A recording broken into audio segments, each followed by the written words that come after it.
तो फाइनली ढूंढ लिया आपने। हाँ, मुझे उम्मीद थी आप ढूंढ लोगे। आज की इस वीडियो के अंदर मैं आपको बताऊंगा कक्षा 12 इतिहास, भारतीय इतिहास के कुछ विषय, भाग 3। इसका पाठ नंबर 11 है। पाठ का नाम है विद्रोही और राज। आज जो है इस वीडियो का, इस चैप्टर का जो है भाग 2 होने वाला है। भाग 1 के अंदर हमने जाना था कि आखिर ये 1857 की जो क्रांति थी उसके पीछे के क्या कारण थे और क्यों वो इतनी ज़्यादा भड़क उठी थी। मेन मुद्दों पे हमने बात कर ली थी। आज हम आगे बढ़ेंगे कि किस तरीके से आखिरकार उस इतनी बड़ी क्रांति को दबा दिया गया और आखिर क्या नतीजा रहा इतने बड़े विद्रोह का। चलो शुरू करते हैं। मैं हूं अजय और आप देख रहे हैं CCL क्लास। इस वीडियो के डिस्क्रिप्शन के अंदर जो है आपको सभी इस कंप्लीट बुक के सारी वीडियोस की प्लेलिस्ट का लिंक और साथ में जो है सारे नोट्स, क्वेश्चन आंसर, अभ्यास के प्रश्न और इम्पोर्टेंट क्वेश्चन, MCQ सारी चीज़ें लिखी हुई मिलेंगी। तो वो पेज के ऊपर है, तो उसका लिंक भी, दोनों लिंक डिस्क्रिप्शन में है, प्लेलिस्ट का भी, पेज का भी। चलो अब शुरू करते हैं कहानी को। बहुत मज़ेदार कहानी है, जंग की कहानी है ये। तो यहाँ पे हमने जाना था, छोटा मोटा बताता चलूंगा साथ के साथ जब तक हम उस पेज तक पहुँचते हैं। 10 मई 1857 को ये विद्रोह जो है मेरठ के अंदर से सिपाहियों के द्वारा शुरू हुआ था। मुद्दा ये रहा था कि जो कारतूस लाए थे अंग्रेज, जिनको जो है दांतों से छीलना पड़ता, और एक अफवाह फैल गई थी कि जो ये कारतूस है इनके अंदर जो है गाय और सूअर की चर्बी मिली हुई है, मतलब उनका मांस मिला हुआ है, तो उनसे उनका धर्म भ्रष्ट हो जाएगा, जिसके चलते एक बड़ा विद्रोह भड़क उठा। लेकिन इसका अकेला ये कारण नहीं था, और भी बहुत सारे कारण थे जो कि हमने जाने थे चैप्टर के अंदर। सबसे जो खास तौर पे जो अहम योगदान रखा वो अवध की तरफ से था, जो कि काफी लंबे समय तक, मतलब लगभग 1 साल तक अंग्रेजों के खिलाफ जो है इस विद्रोह से लड़ता रहा था।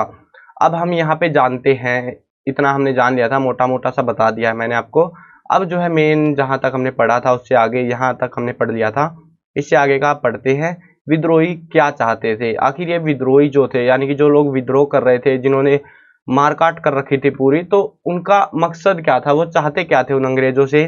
तो यहाँ पे सीधी बात ये थी कि वे विद्रोही को एहसान फरामोश और बर्बर लोगों का झुंड मानते थे। अंग्रेजों का ये मानना था कि ये एहसान फरामोश है, बर्बर लोग हैं, मतलब फालतू के हैं, इनको कुचल डालना चाहिए। और उसी के चक्कर में जो है बहुत पंगे होते, आगे देखते जाना। 1857 में जो कुछ हुआ उसे रचने के लिए इतिहासकारों की कोशिशों को बहुत हद तक और मजबूरन अंग्रेजों के दस्तावेजों पर निर्भर रहना पड़ता है।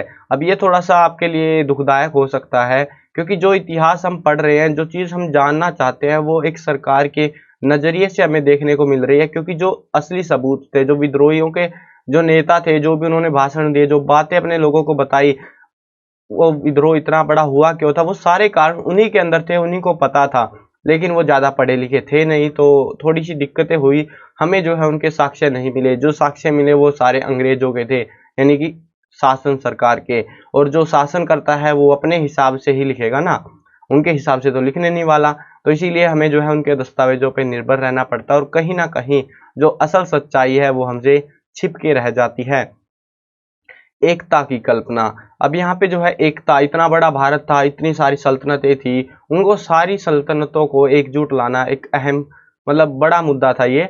इस विद्रोह को एक ऐसे युद्ध के रूप में पेश किया जा रहा था जिसमें हिंदुओं और मुसलमानों दोनों का नफा नुकसान बराबर था, यानी कि यहाँ पे हिंदुओं को भी बराबर दर्जा दिया जा रहा था, मुसलमानों को भी, क्योंकि जमीनें जमींदारों की, हिंदू मुसलमान जो भी लोग थे सबकी जमीनें छीनी जा रही थी, भारी जो है कर लगाया जा रहा था, वो सबकी समस्याएं बराबर थी। जो व्यापारी थे, व्यापार नहीं करने दिया जा रहा था उनसे, जो अच्छा व्यापार था उनसे छीन लिया गया, और भी बहुत सारी थी। यहाँ पे एक आजमगढ़ का घोषणा पत्र लिखा हुआ है।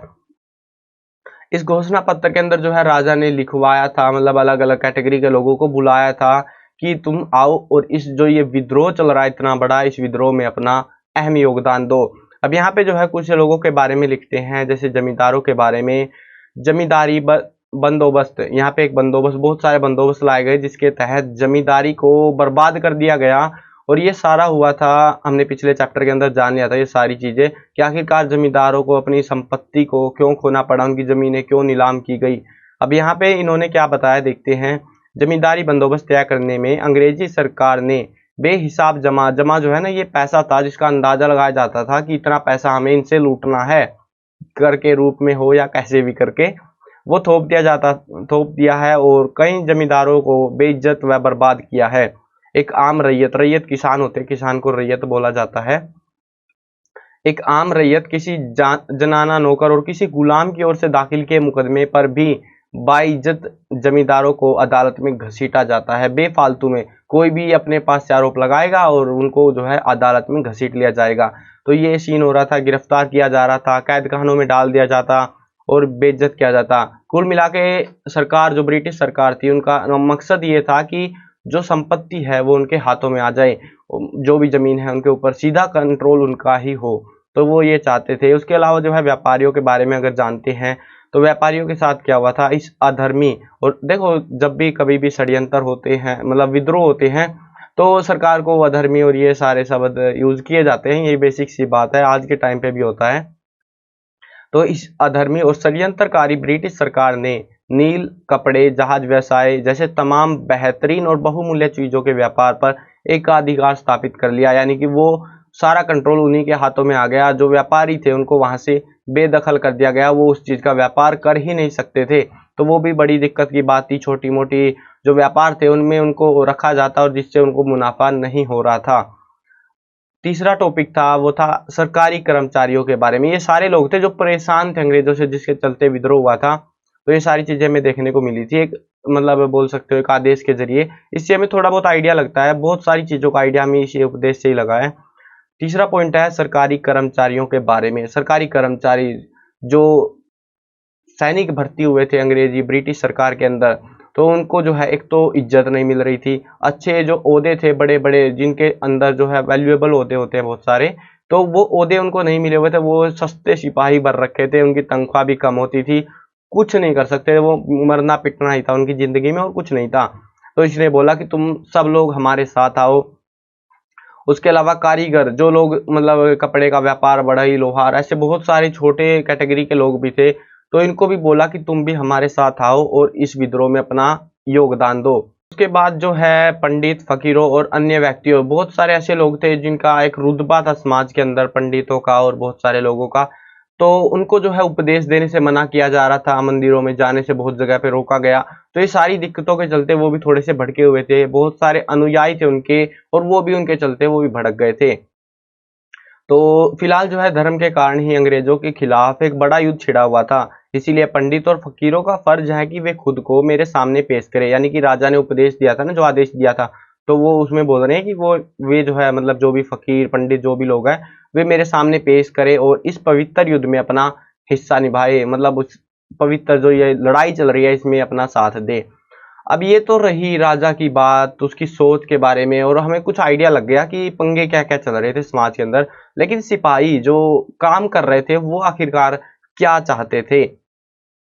तो सन 1857 में अंग्रेजों ने ये हुक्म जारी कर दिया। आपको ये सिंपल बात है, कारतूसों के लेके जो है सैनिक भड़के थे और कोई ज्यादा मुद्दा था नहीं। तो 1857 में अंग्रेजों ने ये हुक्म जारी कर दिया कि अब सिपाहियों को इंग्लैंड से लाए गए कारतूस और बंदूकें दी जाएंगी। नए कारतूस में गाय और सूअर की चर्बी मिली हुई है और गेहूं के आटे में हड्डियों का चूरा मिलाया जा रहा है। तो ये अफवाहें फैल रही थी तगड़े तौर पे। उन्होंने ये कारतूस थर्ड लाइट कैवेलरी के सवारों को दिए और उन्हें दांतों से खींचने के लिए कहा। सिपाहियों ने इसको मानने से मना कर दिया, सिंपल बात थी, और कहा कि वे ऐसा कभी नहीं करेंगे, क्योंकि अगर उन्होंने ऐसा किया तो उनका धर्म भ्रष्ट हो जाएगा। इस पर अंग्रेजी अफसरों ने 3 रेजिमेंट के जवानों की परेड करवा दी।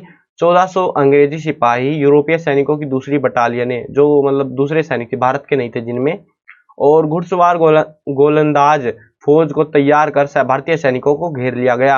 हर पैदल रेजिमेंट के सामने छर्रे से भरी 6-6 तोपें तैनात कर दी गई और 84 नए सिपाहियों को गिरफ्तार करके बेड़ियां डालकर जेल में बंद कर दिया गया। अब देखो इतना बड़ा मामला हुआ, एक पूरी बटालियन को पकड़ के जेल में बंद कर देना, तो इससे कहीं ना कहीं लोग भड़कने थे ही। छावनियों के सवारों को इसीलिए जेल में डाला गया ताकि हम डर कर नए कारतूसों को दांतों से खींचने लग जाए। लेकिन लोग को पता था क्यों कर रहे हैं ऐसा, तो लोग और ज्यादा भड़क गए। हमने 2 साल तक युद्ध जारी रखने पर मजबूर किया गया। धर्म और आस्था के सवाल पर हमारे साथ खड़े राजा और मुखिया अभी भी हमारे साथ है और उन्होंने भी सारी मुसीबतें झेली है। मतलब जो लीडर्स थे उन्होंने भी सारी कठिनाइयों का सामना किया, डटकर मुकाबला किया। तो ये सारा कुछ हुआ था सैनिकों के साथ में, सैनिकों के बारे में हमें पता लग गया कि सैनिक क्या चाहते थे। वो अपनी बटालियन को आज़ाद कराना चाहते थे और इन कारतूसों को बंद कराना चाहते थे, लेकिन जो मकसद था वो छोटा था और आने वाले समय में वो कहीं ना कहीं आगे बढ़कर सरकार को बदलने वाला था। अंग्रेजी शासन ने दिसंबर 1857 में पश्चिमी उत्तर प्रदेश स्थित बरेली के हिंदुओं को मुसलमानों के खिलाफ भड़काने के लिए 50,000 रुपए खर्च कर दिए, ताकि उनकी देखो एकता बनी हुई थी जो वो टूट जाए और लोग आपस में ही मारकाट पे तुलाए और हमारा फायदा हो जाए। लेकिन ये कोशिश खराब हो गई। उस टाइम पे वैसे बता दें कि 50,000 रुपए बहुत ज्यादा हुआ करते थे, बहुत ही ज्यादा।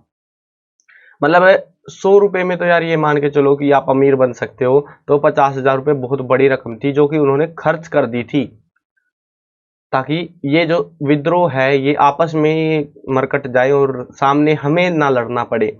उत्पीड़न के प्रतीकों के खिलाफ यहाँ पे लोगों को इस बात का गुस्सा था कि ब्रिटिश भू राजस्व व्यवस्था ने बड़े बड़े भूस्वामियों को जमीन से बेदखल कर दिया। भू राजस्व व्यवस्था जो आई थी इनकी जमीन के तहत की सीधा जो है जमींदारों को हटाओ रास्ते से और सीधा किसानों से लगान की वसूली करी जाए। तो उसके चलते जो है बहुत सारे लोगों से जमीनें छीन ली गई और विदेशी व्यापार ने दस्तकारों बुनकरों को तबाह कर डाला था। ब्रिटिश शासन के हर पहलू पर निशाना साधा जाता था।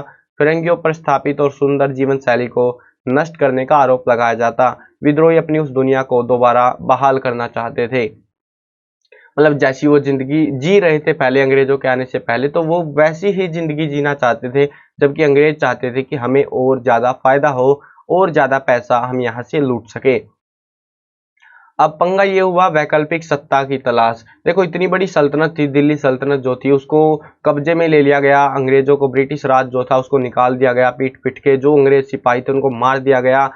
अब इतना सारा कुछ हो गया, लेकिन जो तंत्र था, जो इलाका था, उसके ऊपर राज कैसे किया जाए, उसको काबू में कैसे रखा जाए। तो ब्रिटिश शासन ध्वस्त हो जाने के बाद दिल्ली, लखनऊ और कानपुर जैसे स्थानों पर विद्रोहियों ने एक प्रकार की सत्ता और शासन संरचना स्थापित करने का प्रयास किया, कोशिश करी, लेकिन सफल नहीं हो पाई, क्योंकि अंग्रेजों ने उनके खिलाफ अपनी बटालियन भेज दी। लड़ाई में मारे गए और खत्म हो गया शासन पूरा। तो ये हुआ था। विद्रोहियों द्वारा स्थापित शासन संरचना का प्राथमिक उद्देश्य युद्ध की जरूरतों को पूरा करना था। मेन मुद्दा उनका ये था कि लड़ाई जो हो रही है इतनी बड़े तौर पे, तो उनकी जरूरतें, उनको बंदूकें चाहिए, तोप चाहिए, हथियार चाहिए, बाकी धनुष वगैरह, तलवार चाहिए। तो ये सारे हथियार आएंगे कहाँ से? तो वो जो सरकारी खजाने थे उन्हीं को लूट लूट के लाए जा रहे थे। तो इस वजह से भी थोड़ी सी दिक्कतें हो रही थी। अब ये जो इतना बड़ा विद्रोह था इसका दमन कैसे हुआ, ये खत्म कैसे किया गया, इसके बारे में भी जानते हैं। तो मई और जून 1857 में पारित किए गए नए कानून के जरिए न केवल समूचे उत्तर भारत में मार्शल लॉ को एक कानून था, जिसके तहत जो है मार्शल लॉ के तहत सबको, कोई भी अफसर, सस्ता अफसर भी हो, उसको भी अधिकार दे दिया सजाए मौत का। जो भी विद्रोही फंसे गोली मार दो सीधा, कोई ज्यादा झमेला नहीं पालना, सीधी गोली मारो। तो ये उनको मार्शल लॉ लागू कर दिया गया पूरे उत्तर भारत के अंदर। बल्कि फौजी अफसरों को और यहाँ तक कि आम अंग्रेजों को भी ऐसे हिंदुस्तानियों पर मुकदमा चलाने, उनको सजा देने का अधिकार दे दिया गया जिन पर विद्रोह में शामिल होने का शक था। गोली मारो सीधा, खत्म करो। कानून और मुकदमे की सामान्य प्रक्रिया को रद्द कर दिया गया और यह स्पष्ट कर दिया गया कि विद्रोही की केवल एक ही सजा थी, वो थी सजाए मौत। तो ये पूछा जा सकता है एग्जाम्स में कि एमसीक्यू टाइप अगर क्वेश्चन आता है कि जो विद्रोही थे उनको अंग्रेज क्या सजा दिया करते थे या क्या सजा दी उनको, तो सजाए मौत दी थी उनको बंदी कुछ नहीं बनाया। ठीक है।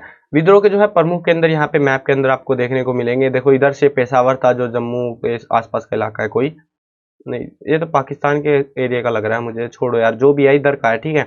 उसके बाद लाहौर, अच्छा लाहौर पाकिस्तान में है, तो ये पाकिस्तान का है, इधर से होगा शायद, ये ऐसा सा कुछ है बात का नक्शा। फिर तो ये पाकिस्तानी हिस्सा है पूरा, लेकिन उस समय भारत हुआ करता था उस समय के अंदर। तो अब बाकी इलाके देखते हैं, तो अम्बाला, सहारनपुर, मेरठ, दिल्ली, देखो सारी जो सल्तनतें थी ना, ये इधर के इलाके के जो विद्रोही थे इधर के सारे आके दिल्ली में इकट्ठे हो गए थे, क्योंकि दिल्ली एक अहम केंद्र था उस समय। मतलब अंग्रेजों का मेन शासन केंद्र था ये दिल्ली, तो उसके ऊपर आके इकट्ठा हो गए कि ये शासन, ये इलाका हमारे हाथों से जाने ना पाए। तो इधर से पूरा ऐसे इकट्ठे होते हुए लोग यहाँ पे आ गए थे। तो अब जून 1857 में बड़े पैमाने पर शुरू हुई लेकिन यह मुहिम सितंबर के आखिर में जाकर पूरी हो गई। यानी कि जो कब्जा करना था पूरे इलाकों में, अंग्रेजों ने क्या किया, देखो अब जो इलाके थे ये हथियाए गए थे, जो सल्तनतें थी उसमें से अंग्रेजों को भगा दिया गया। तो अंग्रेजों ने एक प्लान बनाया, क्या किया कि इधर वाले इलाके से अपनी सेना भेज दी और इधर वाले इलाके से अपनी सेना दिल्ली के लिए भेज दी। अब दोनों तरफ से पिटेंगे तो छिपेंगे कहाँ पे, तो वो सीन हुआ और जल्दी ही उन्होंने उसको अपने कब्जे में वापस ले लिया। पूरे उत्तर भारत के विद्रोही राजधानी को बचाने के लिए दिल्ली में आकर इकट्ठा हो गए।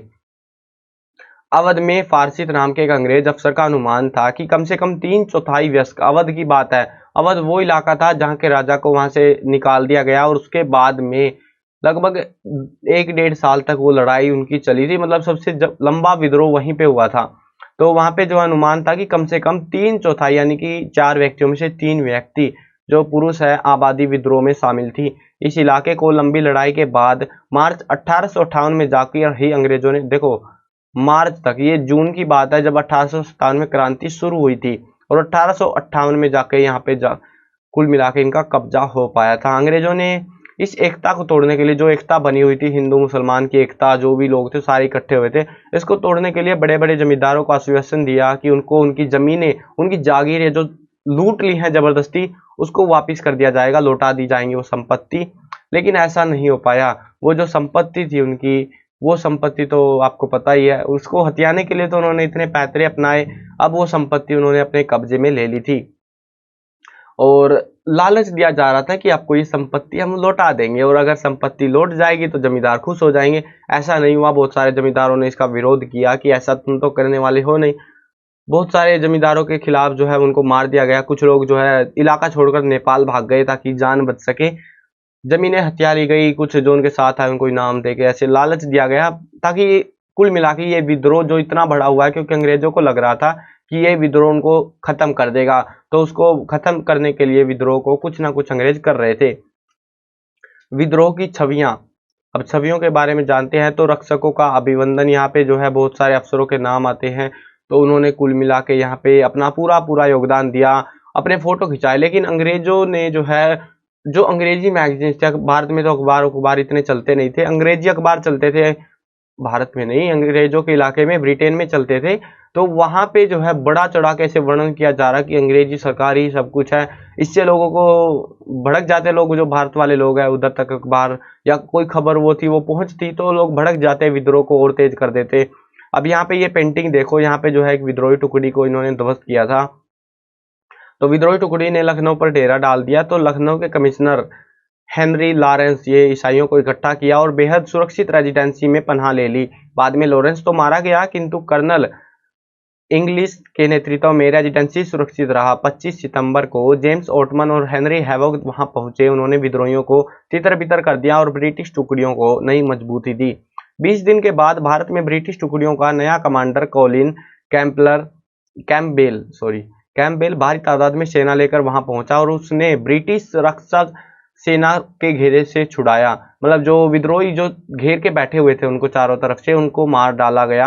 अंग्रेजों के बयानों में लखनऊ की घेरेबंदी उत्तरजीविता, बहादुराना प्रतिरोध और ब्रिटिश सत्ता की निर्विवाद विजय की कहानी बन गई। वहां पे ऐसे छाप दिया गया कि हाँ, लखनऊ से जो बंदी थे उनको आजाद करा लिया गया है। कैनवस के मध्य में कैंपबेल, ओटम और हैवॉक, इन 3 ब्रिटिश नायकों की छवियां हैं। ये मुझे जहां तक इस तस्वीर में, देखो मुझे ज्यादा आइडिया नहीं है तस्वीर पढ़ने का, लेकिन हाँ जहां तक मुझे लग पा रहा है शायद ये वो 3 अफसर थे जो कि ये नाम आ रहे हैं इनके। और यहाँ पे जो है आप अंदाजा लगा सकते हो कि सैनिकों को, जो विद्रोही थे उनको किस तरीके से मार दिया गया, बंदी बनाया गया। बंदी तो नहीं था, सजाए मौत ही थी ज्यादातर को। और जो इलाका था, हालांकि इलाके को ध्वस्त कर दिया गया इनके, जो जहाँ पे इन्होंने छिपके बैठे हुए थे अंग्रेज, लेकिन फिर भी जो है इनकी विजय हो गई क्योंकि बाहर से टुकड़ियां आती गई और उन्होंने जीत हासिल करवा दी इनको। अंग्रेजी औरतें और ब्रिटेन की प्रतिष्ठा। जोसेफ नोएल पेटन ने सैनिक विद्रोह के 2 साल के बाद, ये विद्रोह जब खत्म हो गया उसके 2 साल के बाद, इन मेमोरियल होती है यादें, मतलब पुरानी यादें, उसको लेके जो है एक पेंटिंग बनाई जो कि ये वाली है। इस चित्र में अंग्रेजी औरतें और बच्चे एक घेरे में एक दूसरे से लिपटे दिखाई देते हैं। वे लाचार और मासूम दिख रहे हैं, मानो एक भयानक घड़ी की आशंका में हैं। मतलब उनको लग रहा है कि विद्रोही उनका कत्ल कर डालेंगे, क्योंकि विद्रोह का मेन मुद्दा ये था, जो अंग्रेज दिखे उसको सजाए मौत दी जाए, चाहे वो पुरुष महिला कुछ भी हो, सीधा कत्ल कर दो। तो ये चल रहा था और उसके चलते ये जो है यहाँ पे डर के जो है छिप के बैठी हुई थी और डर रही थी, शायद इंतजार कर रही थी कि हमारा कत्ल कब होगा। अब जहां तक भी है, अंग्रेजों ने अपनी जो है प्रताड़ना करी, अपना जोश दिखाया यहाँ पे। अब विद्रोही अपना जोश दिखा रहे थे। यहाँ पे जो है ये एक कानपुर में सिपाहियों से रक्षा करती एक मिस व्हीलर, ये जो है अंग्रेज महिला है जो कि विद्रोही इसका कत्ल करने आ रहे थे इधर, और इसको गोली मार दी गई। ये बंदूक है इसके हाथ में। वे अपनी बेइज्जती, हिंसा और मृत्यु का इंतजार कर रहे हैं। इन मेमोरियल में भीषण हिंसा नहीं दिखती उनकी तरफ, उसकी तरफ एक इशारा है सिर्फ ये। और यहाँ पे ये भी उन्हीं का है, अंग्रेजों का। ये महिला है कोई जो कि भारतीय जो ये जनता है उनके ऊपर अत्याचार, मतलब उनको कुचल देना चाहते हैं। यह है ईसाइयत की रक्षा का संघर्ष है। चित्तर में धरती पर पड़ी किताब बाइबल है। यहाँ पे ये इस पेंटिंग की बात हो रही है। यहाँ पे ये किताब पड़ी हुई है, इसका नाम बाइबल है। बाइबल उनकी एक धार्मिक पुस्तक है और ईसाई धर्म की रक्षा का संघर्ष चल रहा है। वहां पे जो विद्रोह था उसको बदल के वहां पे बताया जा रहा है कि यहाँ पे ईसाइयों की रक्षा का संघर्ष चल रहा है, जबकि असल मामला कुछ और ही था। प्रतिशोध और सबक। अब यहाँ पे जो है बदले की भावना भड़क उठी। यहाँ पे ये पेंटिंग देखो, यहाँ पे बताया गया है कि ये बंगाल टाइगर जो है विद्रोही है और ब्रिटिश ये शेर है जो कि इसका बंगाल टाइगर का शिकार कर लेगा। अब आगे देखते हैं तो आगे दहशत का प्रदर्शन। दहशत जो लोगों के अंदर फैल चुकी थी, उन्होंने तोपों के मुहाने पर, क्योंकि लोगों को डराना जरूरी था। अंग्रेज जान चुके थे कि अगर लोगों को नहीं डराया तो ये विद्रोह बढ़ता जाएगा और उनका पूरा शासन वहां से, भारत से जो है खत्म हो जाएगा। उन्होंने जो है तोपों के मुहाने पर बांधकर लोगों को उड़ा दिया और फांसी पर लटका दिया, कुछ को तोपों पे से फाड़ दिया बिल्कुल। इन सजाओं की तस्वीरें आम पत्र पत्रिकाओं के जरिए दूर दूर तक पहुंच रही थी। दिखाया जा रहा था लोगों को कि देखो हम कितने बेरहम हैं, तुम्हारा कत्ल कर दिया जाएगा, पीछे हट जाओ, दया के लिए कोई जगह नहीं। जब गवर्नर जनरल कैनिंग ने ऐलान किया कि नरमी और दया के भाव से सिपाहियों की वफादारी हासिल करने में मदद मिलेगी, तो ब्रिटिश प्रेस में उसका मजाक उड़ाया गया। कैनिंग चाहता था कि ये मामला जो इतनी भीषण युद्ध होने वाला था उसको शांति के साथ हल कर लिया जाए, लेकिन उसका मजाक उड़ाया गया, उसकी बात नहीं मानी गई, जिसके चलते आगे आपको पता ही है, फिर हो गई मारकाट, लड़ाई शुरू। पीटते रहो, उधर से वो पीट रहे हैं, इधर से ये पीट रहे हैं। ये झांसी की रानी, अगर आप जानते हो 1857 की क्रांति और झांसी की रानी के बारे में नहीं जानते तो क्रांति व्यर्थ है यार फिर। तो इसने जो है काफी अहम योगदान दिया था, काफी सारे अंग्रेजों को मौत के घाट उतार दिया था। राष्ट्रवादी दृश्य कल्पना। रानी झांसी को एक ऐसी मर्दाना शख्सियत के रूप में चित्रित किया जाता था जो दुश्मनों का पीछा करते हुए और ब्रिटिश सिपाहियों को मौत की नींद सुलाते हुए आगे बढ़ रही हैं। यहाँ पे आपने जो है एक फेमस लाइन थी इनकी जिसको बार बार सुनने को मिलता है, खूब लड़ी मर्दानी वो झांसी वाली रानी थी। शायद ये 6th क्लास में था या फिर 8th में थी ये कहानी, मैंने पढ़ी हुई है, मेरे को याद है ये कहानी मोटी मोटी सी। तो पूरी कहानी है यहाँ पे, तो आपने पढ़ी होगी, आपको भी हल्की फुल्की तो याद होगी यार, है ना। तो ये था इस पूरे चैप्टर के अंदर। आई होप आपको समझ में आ गया होगा कि इस इतनी बड़ी क्रांति का नतीजा क्या रहा। कुल मिला के विद्रोह जो है शांत हो गया। 1 साल के बाद ये जो लड़ाई थी वो खत्म हो गई। सारे नेता जो भी थे सबको मार दिया गया और अंग्रेजों ने वापस कब्जा कर लिया। लेकिन जल्द ही, ये तो पहली शुरुआत थी इस विद्रोह की, आने वाले समय में ये विद्रोह बढ़ के कुछ और ही नतीजा लेने वाला था, जिसके चलते देश को आज़ादी मिलने वाली थी। यहाँ पे कुछ अहम तारीखें दी गई हैं जिनको आप पढ़ सकते हो। और हाँ, एक चीज़ बता देता हूँ, इस वीडियो के लास्ट तक आप पहुँच ही गए हो तो ये चैप्टर एग्जाम के पॉइंट ऑफ व्यू से काफी इंपॉर्टेंट है। एग्जाम में क्वेश्चंस आते हैं इस चैप्टर से। देखो कुछ चैप्टर्स मैंने हर एक चैप्टर में बताता आया हूँ कि ये चैप्टर इंपॉर्टेंट है, ये नहीं है, तो इस चैप्टर में से जरूर से कर लेना, अच्छे से याद रखना। बाकी मैं आपको प्रोवाइड कर ही रहा हूँ इंपॉर्टेंट क्वेश्चन वगैरह सारी चीजें, वो कर दूंगा, वीडियो भी दे दूंगा जल्द ही आपको, तो ताकि आपको जो है आइडिया लग सके कि किस टाइप के क्वेश्चंस आपके एग्जाम्स में आ सकते हैं। तो अभी खत्म करते हैं वीडियो को। मैं कवर करने वाला हूँ क्लास 6, 7, 8, 9, 10, 11 और 12th क्लास की सभी सब्जेक्ट की वीडियोस, हिंदी मीडियम और इंग्लिश मीडियम दोनों में होने वाली है। तो सब्सक्राइब करो, साथ में घंटी दबाओ ताकि कोई भी अपडेट हो जो आपके काम का हो, जो जानकारी, वो आपको बिल्कुल टाइम से मिल जाए।